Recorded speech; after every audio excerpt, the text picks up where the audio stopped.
So my name's Rich. Yeah, I mean, I'm from the private sector, but I just want to reassure you all before I do anything else that for a huge chunk of my career, I was a local authority officer. So way back in 2000, I joined a council in Norfolk called Breckland. If anybody knows Norfolk and the area, kind of the Brecks is kind of Thetford, Swaffham, Attleborough, that kind of area. So yes, joined local government way back in 2000 and whilst working in the sector, the council Breckland I was working for at the time decided to create a training company, a kind of a training company that could sell training and development within the sector, kind of public sector to public sector training. And I was lucky enough to be appointed as the managing director of that service. But then just before COVID hit in 2019, I decided to jump away to start my own company, which now exists, RWTA, and we're kind of into that fast approaching 6 years of trading. So really, really exciting times. I want to talk to you today about different styles of leadership development. I'm sure all of you have been on some form of world-class outstanding leadership training, usually kind of face-to-face, classroom style. I just want to talk to you about something a little bit different. That's what the Tri-Sector Challenge is. Now, the Tri-Sector Challenge is something I created way back in 2012. You may have heard of once upon a time something called the LGC Challenge. It was created by the Local Government Chronicle and it ran from around about 1985 up to around about 2010.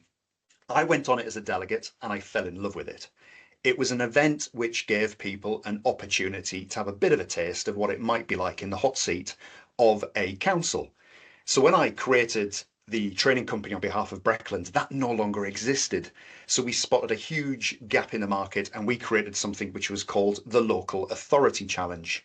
Fast forward to today and it's now evolved into what is the Tri-Sector Challenge. I'm going to tell you a little bit more about that. Before I do though, this is probably a good opportunity for me to tell you that I am going to be using Slido at some point today. Slido is an audience participation app.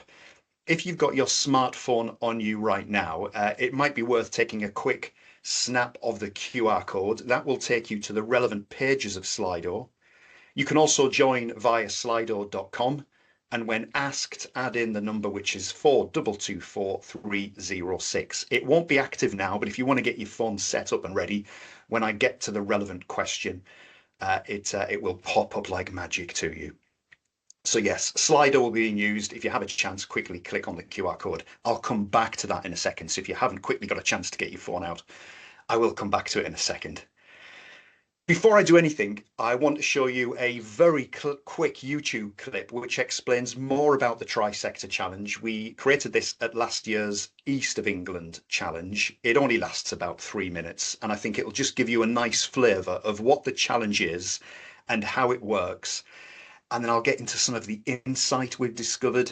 I'm going to ask you a few questions about what you think some of the skills gaps might be that we're identifying, and we'll go from there basically. But sit back, grab some popcorn, and watch the Tri-Sector Challenge YouTube clip. Here we go.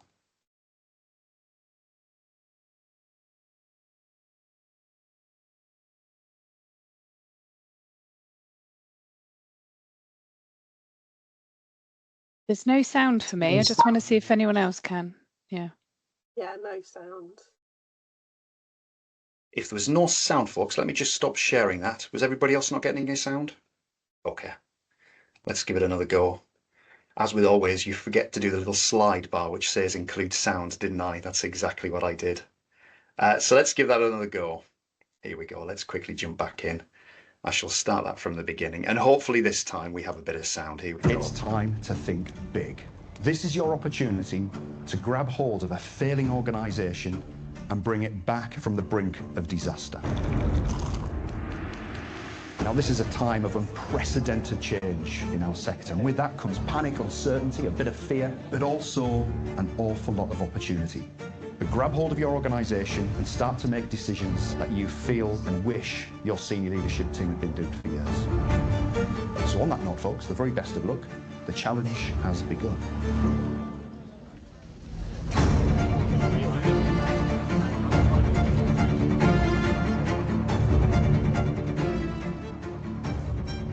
What on earth's going on?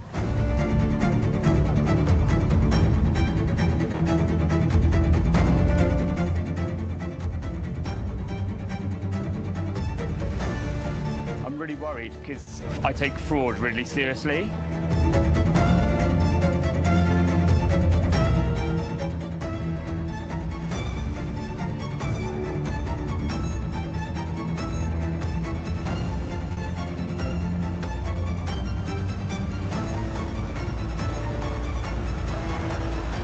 Can I quote you on that?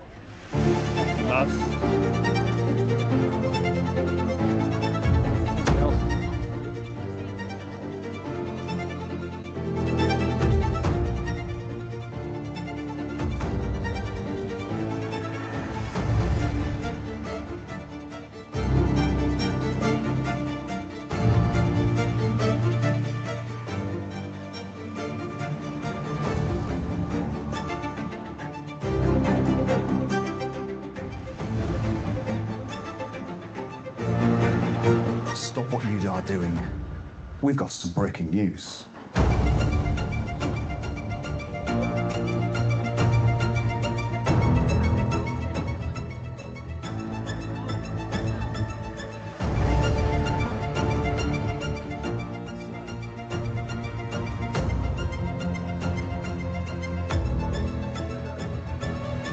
That's it, ladies and gentlemen, the challenge is over. Give yourselves a huge round of applause. Absolutely. I think there's so much I could say about what I got out of today. It's such a confidence boost. You learn a lot about yourself, about your colleagues. It was an amazing experience, and what I learned is that I have to be myself, I have to be authentic. It's a must-do. You must do it if you want to go further and progress your career.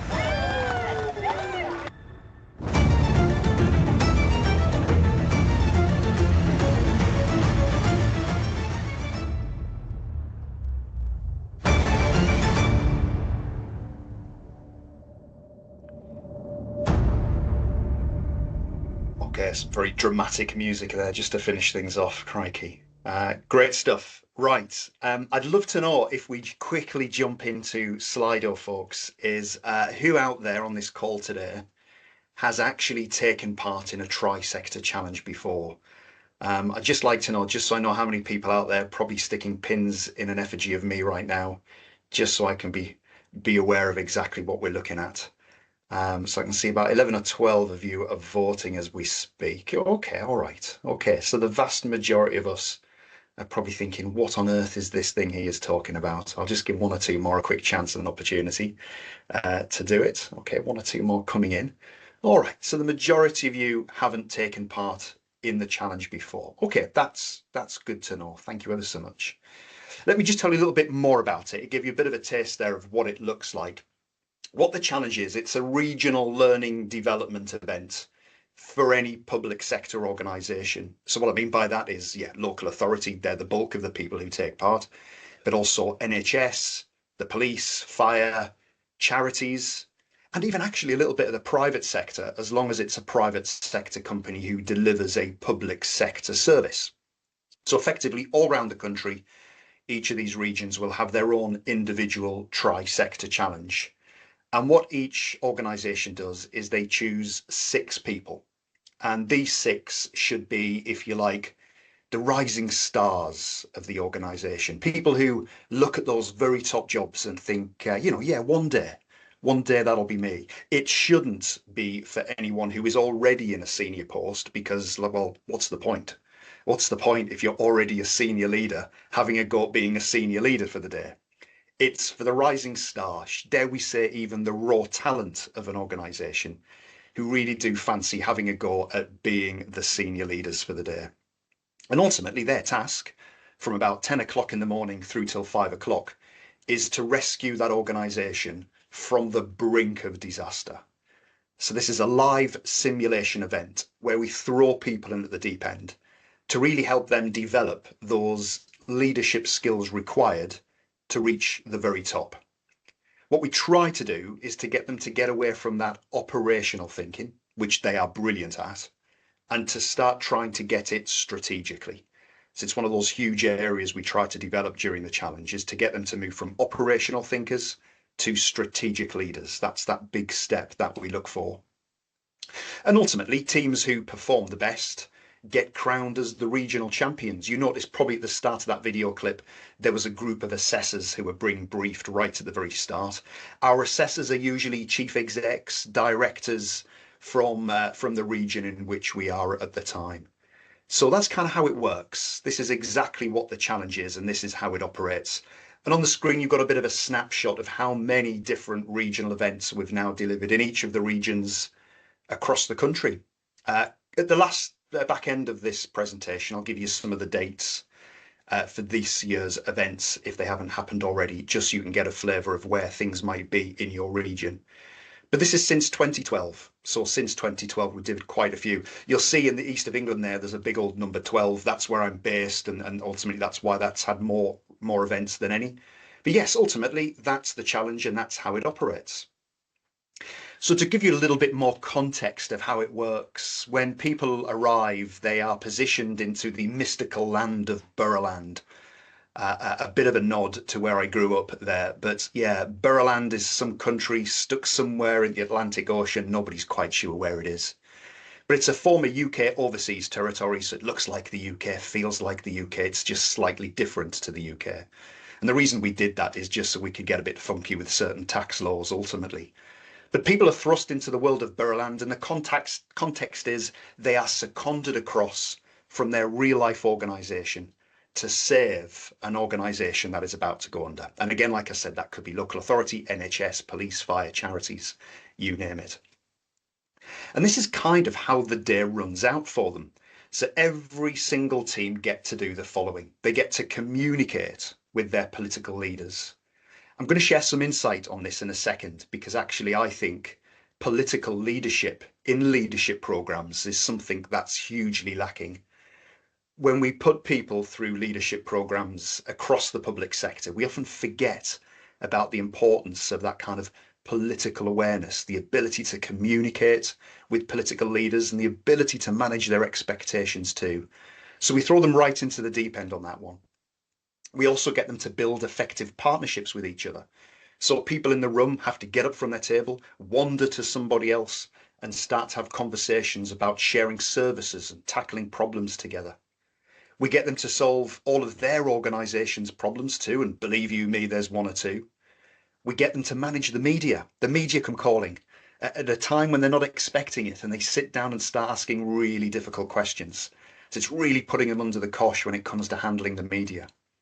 We get them to give a big presentation at the end of the day as well, and if that's not enough, they just have to deal with absolutely everything else that we throw their way. So as you can see, a little bit of a daunting day.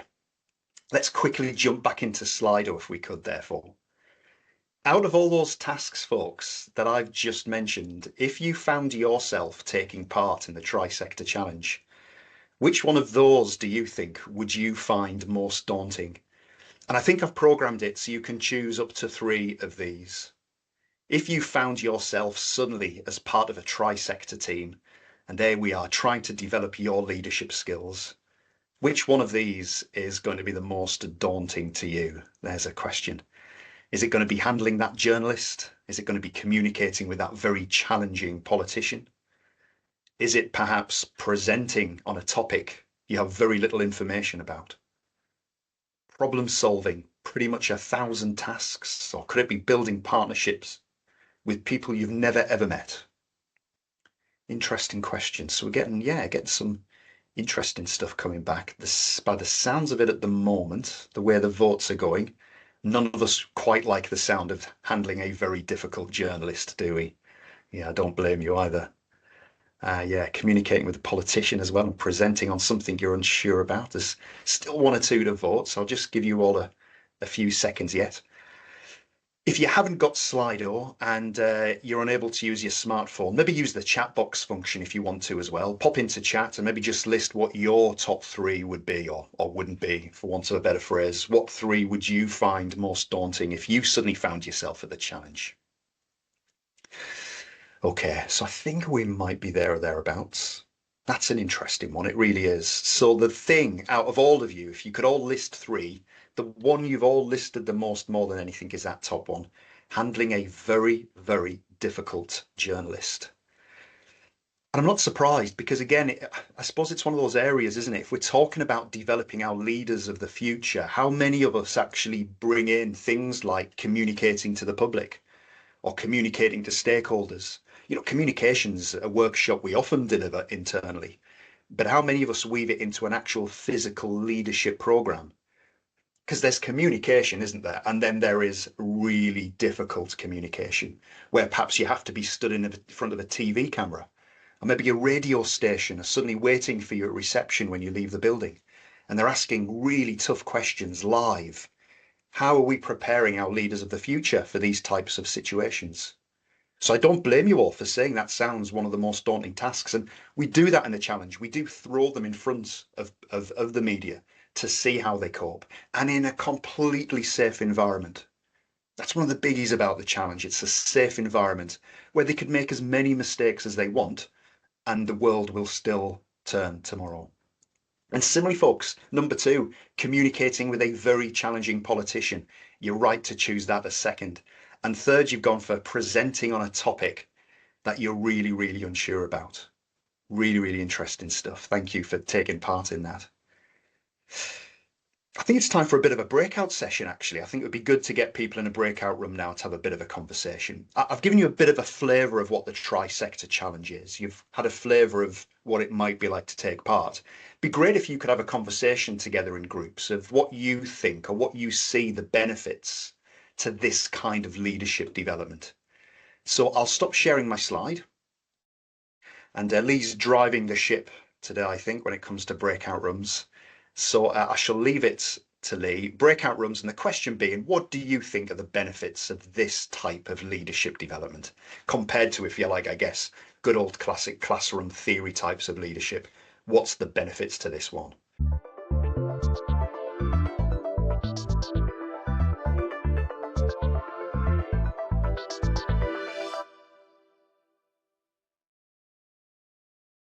Maybe give me a quick roundup of what they felt they discussed in their group, even if it was this sort of stuff scares the life out of us and there isn't a chance I'm going to launch myself into this type of leadership development.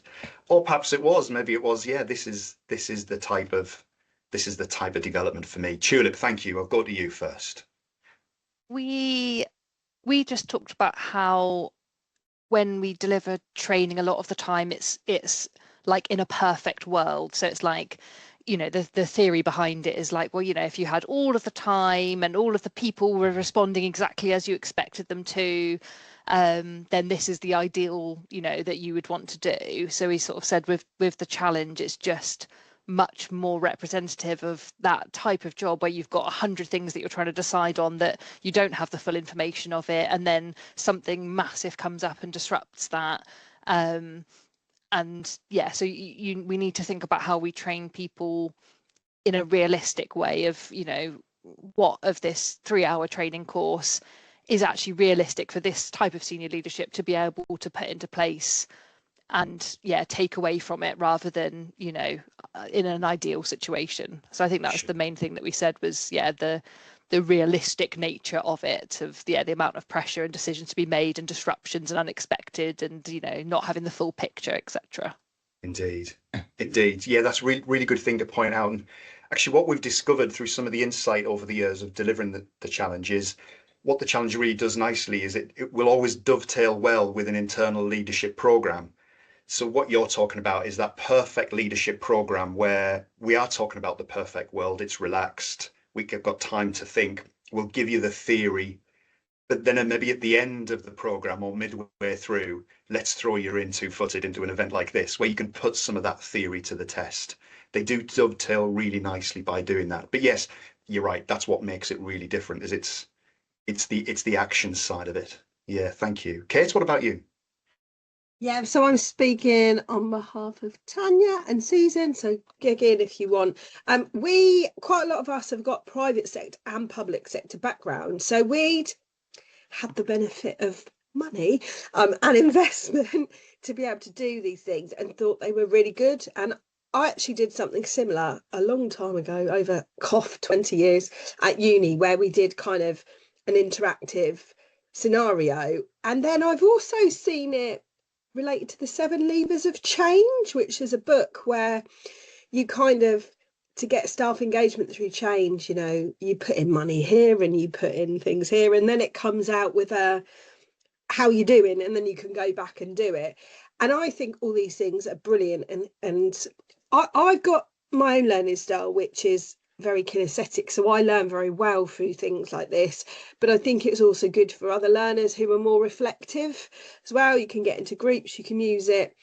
And yeah, I think that we thought it was all very positive. We just had a bit of an asterisk, as in we don't often get the money for stuff like this in the organisations that we work in, and we wish we did more, because we're always trying to be creative and innovative when we're on virtual sessions or trying to do leadership programs. So we wish that. And also that, actually, I think it was Tanya gave an example in AXA of where they implemented something similar, but it had to be done organisation wide, and you have to get the sponsorship from the top. Otherwise, you will not get people there to do it. So that was our reflections. I hope I covered everything, team. Yeah. Thank you. Thanks, Kate. Thanks so much. And you're absolutely right. You know, I've found that over the years, certainly reflecting back on my local government career, where unless you get buy-in right from the very top, things rarely work or stick. You might get a really overzealous OD lead or HR manager who wants to drive something forward, but if the top end aren't buying into it, it's pretty much short-lived. So yes, no, you're absolutely right. Interestingly, we've played the long game on this, if you like. Since 2012, 1 or 2 delegates have now actually made it to chief execs in the real world. So they are huge supporters of the event, because it's kind of what the stepping stone was to them. And they turn up to be our assessors and that type of stuff. So yes, no, it's a really good bit of thinking, that, folks, in that. You'd be probably surprised, though, Kate and everybody, how cheap it actually is to take part. I'll get onto that later. But no, you're right. With everything's got a cost, hasn't it? Every bit of development has a cost. There's no doubt about it. And it's about finding not necessarily the best value. I know that's important, but your return on investment is what you're looking for. We're more than happy to pay anything as long as that return on investment is going to be worth it. So yeah, I think you're absolutely spot on there. Right, I got another question coming in there. I think I think this is in the right order. It's what Teams is telling me. It's the other Kate first, and then I think Frank, your hand was up as well, possibly. It was Frank first before me. Was it Frank? It was. Teams never quite gets it in the right order, does it? Apologies, Frank. You're first. Go for it. No, that's absolutely fine. Yeah, no, in our group we spoke about, you know, that psychological safety. So it's a safe space to make mistakes without those real life consequences, if you will. And if you can make those mistakes, it means you're more likely going to take maybe some risks that you may not take in real life because of that those consequences. And we also spoke about, you know, an amazing networking opportunity, just like I think some of the people have mentioned. And yeah, you know, learning by experience as opposed to, you know, the classroom version where it's good to learn theories and stuff, but actually learning by experience is really great for really building those skills. And maybe provides access as well for people in their organizations who wouldn't have had the opportunity to get into those circles. Raw talent, I believe you called it as early on. Yeah. Yes. No, Frank, you're spot on. I should probably say I'm not going to name the organization because it'll embarrass them massively. But one organization once put in their real life senior leadership team to give them a test to see if they had what it took to be the actual senior leadership team. Out of the 14 teams taking part, they came 10th. So I don't know what that says about them. I don't know. What you're spot on, Frank. By giving raw talent a go at this, they turn up without any constraints of what the answer might be. So they turn up and they problem solve and they attack it with enthusiasm. They don't worry about resources. They don't worry about the rules and regulations. They just attack the problem and come up with a solution. If that solution's not possible, the feedback they get is you can't do it like that. Or the politician who they have for the day says, I don't think we're going to do it like that. But what I love about it is that enthusiastic approach to solve the problem. If you've been a senior leader for a few years and you turn up to the challenge, you try to solve things in the way you've always tried to solve problems. and it just doesn't work. So yeah, I think you're absolutely right in that, giving people the opportunity who might never have seen something like this before. Lovely, thanks, Frank. And Kate, yes, thanks, over to you. Thank you. Yeah, we just talked about, so I was with Nikki, and Nikki works for a charity, and so we were talking about the kind of relevance for different organisations, and it kind of seemed like quite a lot of the focus was on local government as the kind of central bit to it, which is fine. And our reflections were that it is relevant. The comms and the media stuff is absolutely so relevant for charitable organisations, as an example. So yeah, we thought it was great, like the experiential nature of it, that was kind of really, really positive. And it really kind of looks at things like performing under pressure, working together, and we were thinking like that internal bonding as well. So where you've got a group, like I quite liked your idea of tagging it onto the end of a leadership development program, and then you could send them all off, and actually they can bond together as a group as well, and you kind of bring that back. So that was good.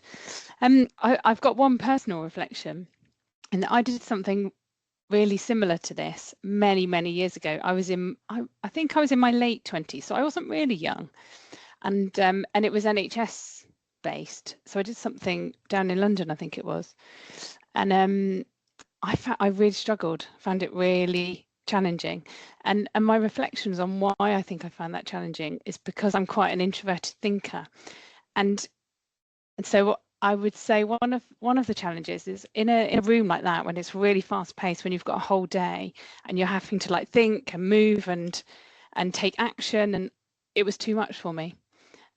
So I actually didn't enjoy it at all and found it quite difficult, but I now know why. And I think at the time I hadn't got that self-awareness to understand why it was so difficult. But yeah, so I guess a question is kind of, how do you kind of cater for that? Or, what kind of type of person do you think would be suitable? Do you think it is suitable for everyone? Because actually I'm not sure.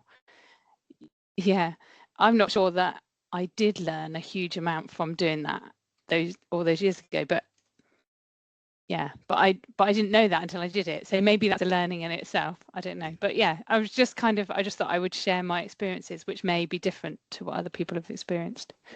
Indeed, Kate. No, thank you. And I guess the way I'll answer it is, I think just listening to you reflecting on that now, for me, is the huge learning for you. And I don't know how many years that's taken since then, but that reflection piece you now do, looking back on yourself as a 20-year-old, of being stuck in that introverted thinker's mind, to now understanding later on in life that, all right, that might be the preferred me, but it doesn't mean that has to be who I am on a day-to-day basis, is great learning for people. We're very clear right from the off with the challenge that it is high paced. It's 100%. It's a million miles an hour. And it's for people who do want to reach the very top. And I guess if you do want to reach the very top, you have to have the ability, I think, to almost look at yourself in an almost out of body experience and push yourself to your limits and just to go for it. Bizarrely, I'm also an introverted thinker. And I think for me as well, I wasn't until I was kind of my late 20s that I identified that whilst that's what I am naturally, it doesn't mean that's who I have to be. And it tires the life out of me. And I sleep very, very well most nights because I have to be somebody who I'm potentially not. But it's about adaptability, isn't it? Your ability to adapt in any situation. So yes, I think to answer the question, we are upfront with people to say you will have to put yourself into situations you're not going to be comfortable. But if you want to reach the very top as a senior leader, you're going to have to do that on an almost daily basis anyway. This is your first step towards maybe feeling what that feels like. And actually, what I always say to people at the end of this event is, if today has told you that this maybe isn't where you want to go in your career, there's nothing wrong with that. Because we might have 100 people in one event. Not all 100 of them are going to end up to be senior leaders, and that's absolutely fine. It's probably worth finding that out then than trying to push yourself to your limits later on in your career and not enjoying it when you get there. So maybe that's a lesson for people as well, is to work out maybe where they think they are. No, but thank you. Thanks for the question. What I would say as well is for those of you on the call who aren't local authority, what the challenge does do is it gives you an organisation that's similar to your own. So if you are a charity and you turn up, we give you a fictional charity. And rather having the leader of the council turn up to bark orders, you'll get the chair of the trustees barking orders instead. But like any organisation, if you're right at the very top, you're going to have the media to deal with, stakeholders to deal with, you're going to have to build partnerships across the board. And what I love about the events is that you will get somebody from the NHS talking to a charity. They'll then get up together and wander over to speak to a local authority. And that has to be the future of the sector, doesn't it? We can't do all of this on our own. We're going to have to start building more partnerships than we have right now. Brilliant. Just going back to a question before, Frank, I've just had this light bulb moment, quite literally. You said something about making mistakes, and it's brought a quote to me. It's from Thomas Edison, the creator of the light bulb. You talk about making mistakes, and I love talking about mistakes. One of Thomas Edison, sorry, one of Thomas Edison's greatest quotes is, "It took me 10,000 light bulbs before I created the light bulb." They weren't 10,000 mistakes. That was just 10,000 light bulbs that taught me how to make the light bulb. That's what I love about the event. We actually want people to turn up and crash and burn. That's what we want them to do. We want people to turn up and absolutely fail, because what that is doing to them is saying to them, this is a safe environment. Don't do this back in the workplace and you'll be all right. So yeah, funny enough, mistakes do get patted on the back at an event like this, which sounds really, really bonkers, doesn't it? Let me just quickly jump back to where we were, just to give you some thoughts of my own when it comes to developing leaders differently. One or two of you touched on this, folks, but you're absolutely spot on. Shared experiences really do last a lifetime, don't they? If I think back during my career and I think about all the leadership programs I went on, I can't really remember many of the ones where I was sat in a classroom listening to somebody talk. What I can remember vividly is that LGC challenge event that I went on all those years ago. And the 5 people I was on the team with, even though we don't work with each other anymore, we still stay in contact and we talk about that day, the experience we had together. It's another thing that events like this do. They do bring people together, and it gives people that opportunity to share this experience across a lifetime. It really, really does. As you've all mentioned as well, by exposing yourself to difficult situations, you definitely become more resilient. In fact, that's where resilience grows, in tough situations. I don't want to get too dark and depressed about this, but if you think about some of the real most difficult situations you faced in your life, you came out of it a much stronger person. Resilience grows when we are faced with difficulties. If you go through your career wrapping yourself in bubble wrap, you're not going to be that resilient. So another thing that this type of event does differently to future leaders is it gives them a few knocks. It knocks them down a bit, and it actually builds their future resilience. Another thing which we've just picked up on there isn't much out there for the activist doers when you think about it. We just spoke there about, the introverts, the theorists, people who do like to receive information and to reflect on it. I guess there's 1,001 opportunities for them when it comes to leadership development. There isn't much for the others, the ones who do like to dive in two-footed, the ones who do like to feel it and sense it and give it a go. And I guess this is why sometimes we do need to be a bit innovative with leadership development, because we all do learn differently, don't we? I just told you just a few seconds ago about 1 or 2 people who have made it to chief exec level.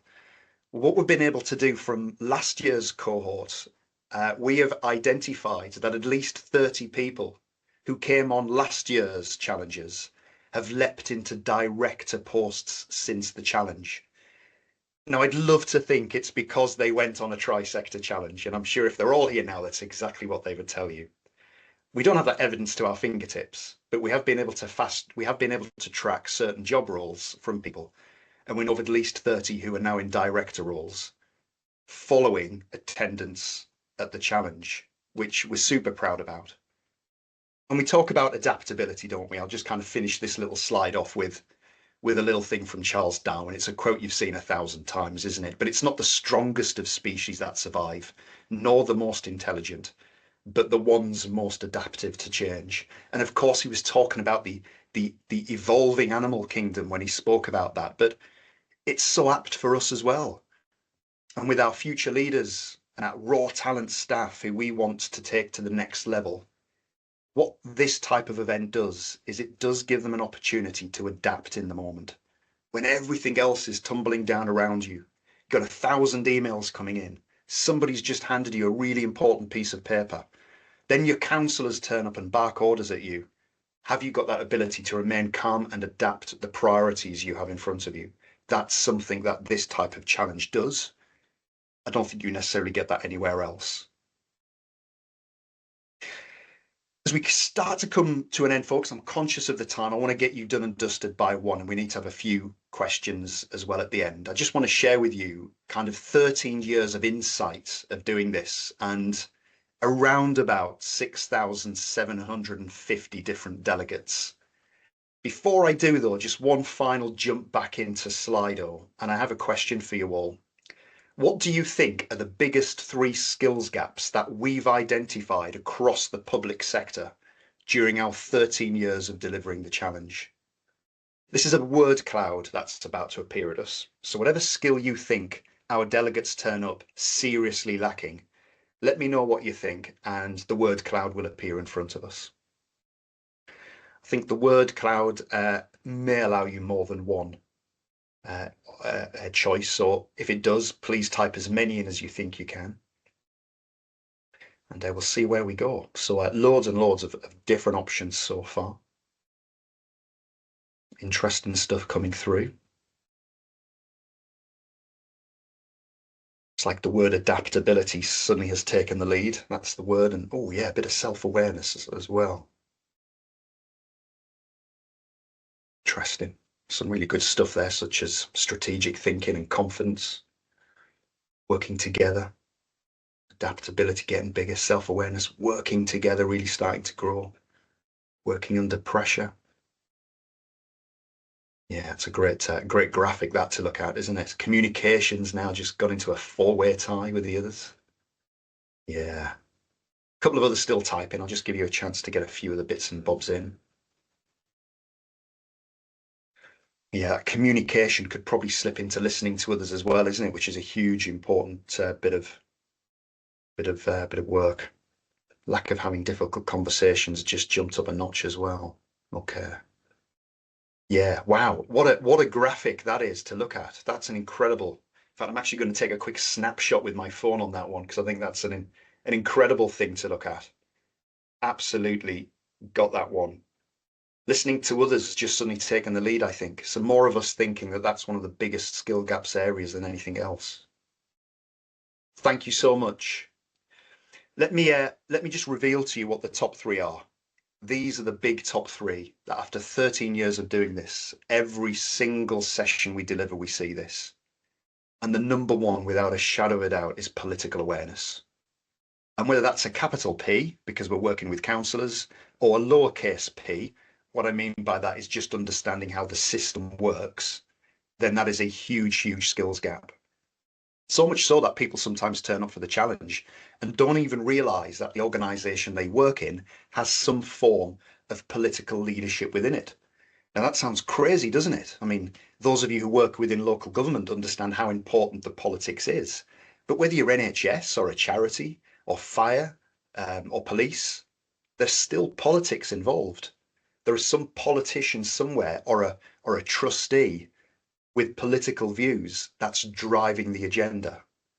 And it's probably, yeah, it is without doubt the biggest skills gap we see. What the challenge does, this type of leadership development, is it's thrown people in at the deep end to really give them a sharp wake-up call of one of those skills they have to go away and develop if they want to take the next step into that leadership role, of understanding the politics, how it works, how they can influence it, and how they can perhaps manage expectations of politicians as well. The second one is prioritization, the second biggest skills gap we see. We see people throwing themselves into this type of event and taking their eye off the priorities. We quite literally throw 1,000 problems their way. And we do this because it's impossible for them to answer every single one of them. What they have to do is prioritize what are the top key strategic issues facing their organization and solve them. And that's something that they don't appear to have developed the ability to do. And the final one is exactly that. It's strategic thinking. The type of people who turn up to the event are brilliant operational thinkers.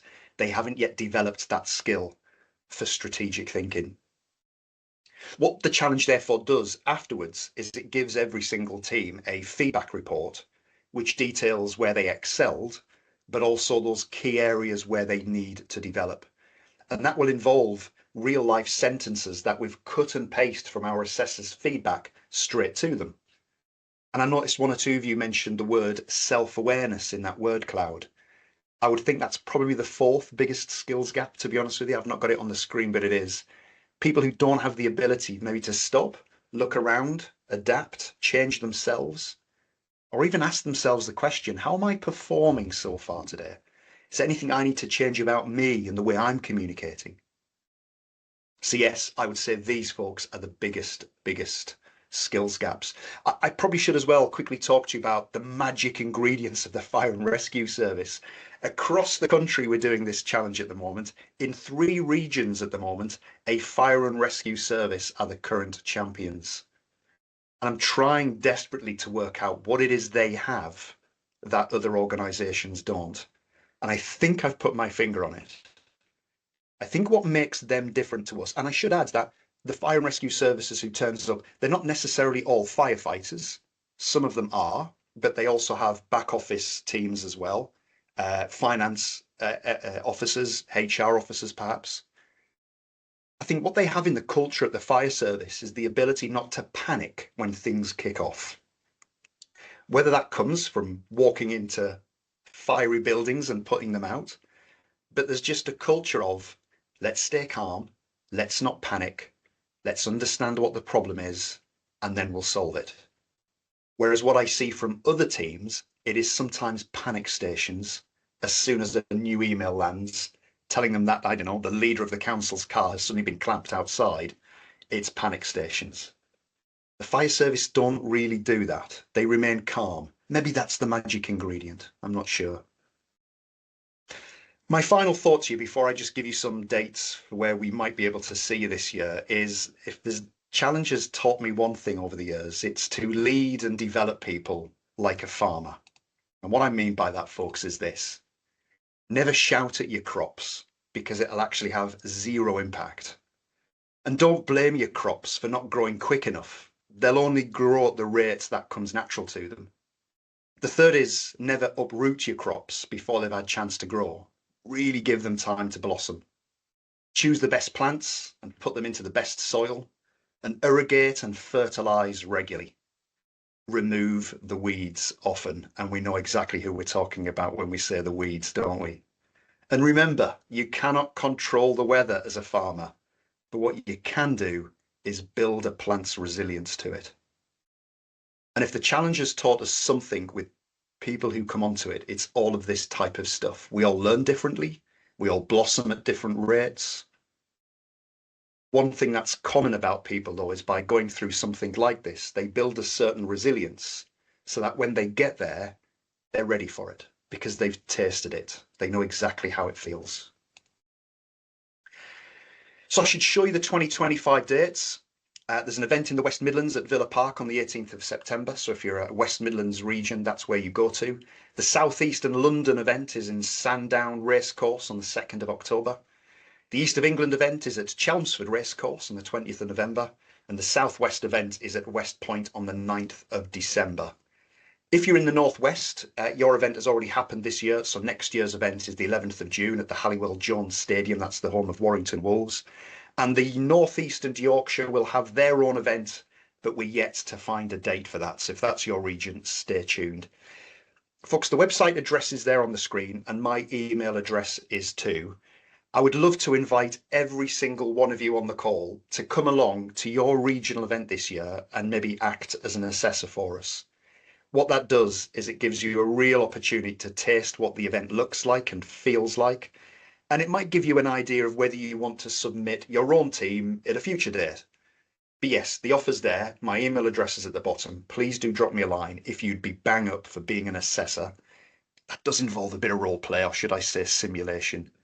But you'll love it, and you'll get to see what the stars of your region look like. And who knows, might be a great opportunity to do a bit of talent spotting as well. Good, we are done and dusted. I'm sorry there's only 2 minutes left before you all have to dash off, but are there any questions you'd like to ask as a result of that?